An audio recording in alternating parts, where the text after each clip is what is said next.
Russia has officially lost the winter war in Ukraine.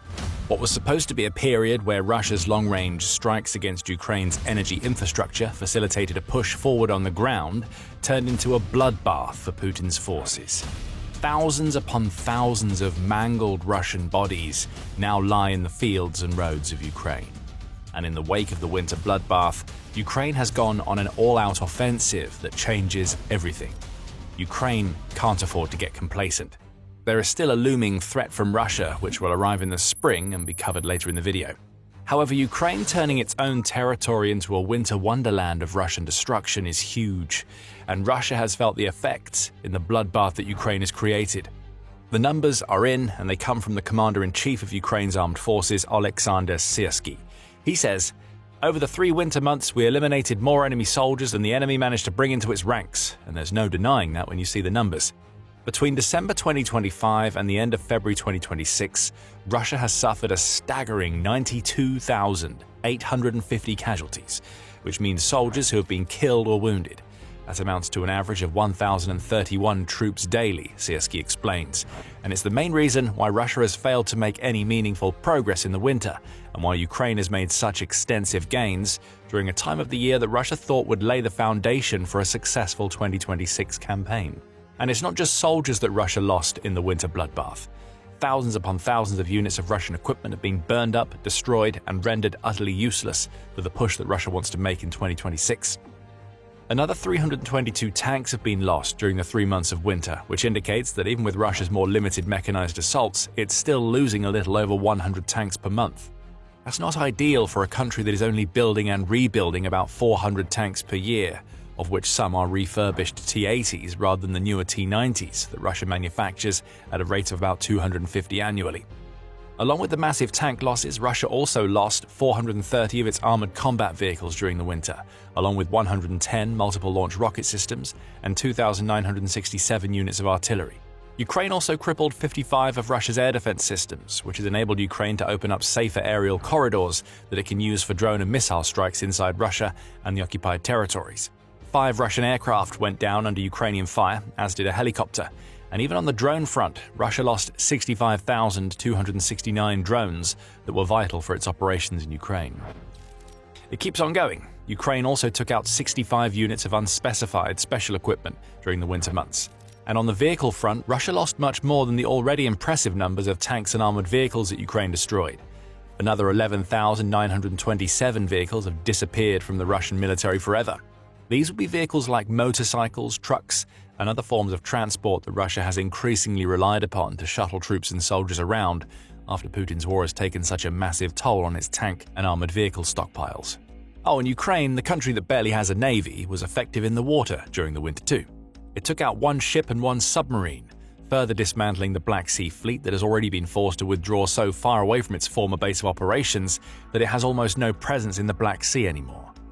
None of this has gone according to Russia's plan. As the Atlantic Council reported on February 26th, Russia has a very specific strategy in mind for the winter months of 2025 and early 2026. Constant missile and drone barrages plunged Ukrainian civilians into freezing cold and inky darkness as power and heating infrastructure were devastated. Russia's goal was to freeze Ukraine out, to force its leadership into conceding the war by placing such a heavy burden on non-combatants that Ukraine would have no other option. As the Council puts it, Ukraine was supposed to become unlivable, a shell of a country that wouldn't be worth defending because Russia would have systematically dismantled everything that made Ukraine a sovereign state in the first place. The end goal is to deprive Ukraine of the industrial capacity to defend itself and destroy the basic amenities to sustain even a minimum standard of living. Kremlin officials hope this will break Ukrainian morale and enable Putin to dictate the terms of peace, the Atlantic Council reports. However, the Russian winter war strategy has failed. With spring approaching, Ukraine will be able to spend the upcoming warmer months rebuilding its shattered energy infrastructure and industrial capacity. As for Russia, its focus on taking Ukraine out of the war by terrorizing its people and the state as a whole has clearly led to the Kremlin taking its eye off the ball when it comes to its military.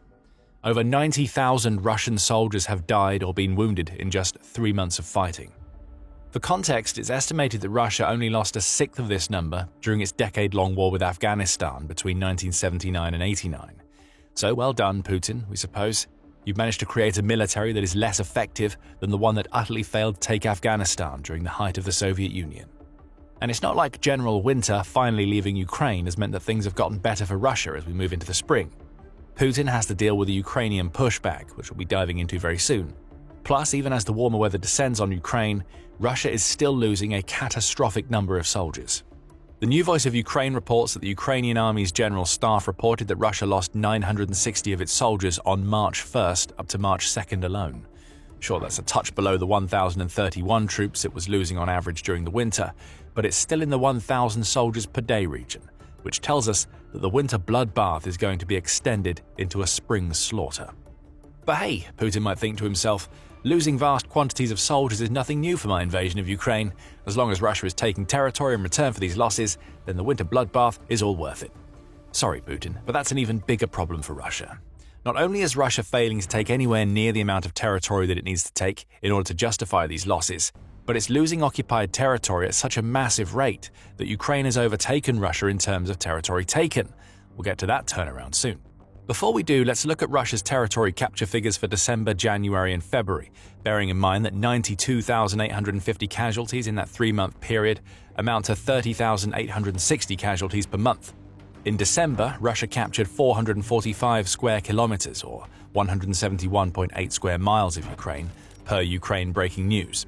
That leads to a casualty rate of almost 171 soldiers per square mile. It's difficult to get confirmed figures for January and February. However, according to an assessment by the Institute for the Study of War, or ISW, Russia had only managed to seize 572 square kilometers, or 220.85 square miles, between January 1st and February 19th. That's about 4.4 square miles per day, so a little bit of maths tells us that if Russia continued at the same rate for the rest of February, it would have captured a further 39.7 square miles of Ukraine. Add up all of the figures and you get about 260.6 square miles in exchange for 61,720 casualties, or 237 casualties per square mile captured. In other words, Russia slowed down during the winter, and it started losing more soldiers per square mile than it captured in Ukraine. That alone would be grounds to declare the Winter War won for Ukraine, especially as such pathetic Russian gains do very little to set Putin up for the spring and summer offensives that we're going to be covering toward the end of the video. But as Russia was laboring to make these tiny gains, Ukraine was doing something that Putin never expected. Toward the end of February, Ukraine's air assault forces, along with key drone units and assault groups on the ground conducting search and destroy operations, began pushing their way into the grey zones and occupied territories in southern and southeastern Ukraine. A major offensive in the Oleksandrivsk axis took place and is still underway, seeing Ukraine make remarkable gains against Russia in the direction of Zaporizhia and, slowly but surely, in the direction of Crimea. The purpose of this offensive was the total destruction of Russian groupings, likely small units of infiltrating soldiers maintaining loose footholds in occupied territories, to allow Ukraine to build up its defenses in Zaporizhia and Dnipropetrovsk. Aided by Russia losing access to Starlink, which it had used for drone operations and communications across the front line, Ukraine has spent February turning what was already a failing winter war for Russia into a spectacle that is so humiliating that Putin may never recover. How? We'll answer that question in just a moment, but before we go deeper into that, you're watching The Military Show, and we bring you the full picture, not just the headlines. Hit subscribe if you want to stay ahead of the curve. By February 20th, Ukraine had made so many breakthroughs that it had managed to liberate 300 square kilometers, or about 115 square miles of territory from Russia, in a matter of weeks. Along the way, Ukraine retook 8 settlements, which it can now use both as fortified defensive nodes and launching pads for deeper pushes into the south. And the latter is precisely what Ukraine has done. The winter counterattack into Ukraine's south had yielded even more results by February 22nd. Siersky reported that Ukraine held 400 square kilometers, or 155 square miles, of liberated territory by that point, which included some regions that it had retaken toward the end of January. All of this means 2 things for Russia, the second of which our more attentive viewers may have already figured out just from hearing those figures. First, what was meant to be a Russian push into Ukraine during the winter has transformed into a Ukrainian counterattack, even as Russia feeds more of its soldiers into the meat grinder. Not only is Russia failing to break Ukraine's defenses, but it's being forced to watch as Ukraine shows Russia how it's done in the south of the country. Second, and more importantly, the winter turnaround is so extensive that it means that, for the first time since August 2024, when Ukraine counter-invaded Kursk, Ukraine is liberating more territory than Russia is capturing. Euromaidan Press reports the deep state open source intelligence monitoring project claims that Russia took even less territory than the ISW reported in January and February. According to Deep State, Russia captured 245 square kilometers, or 94.5 square miles of Ukraine in January, and it followed that up with a pitiful 126 square kilometers, or 48.6 square miles, in February.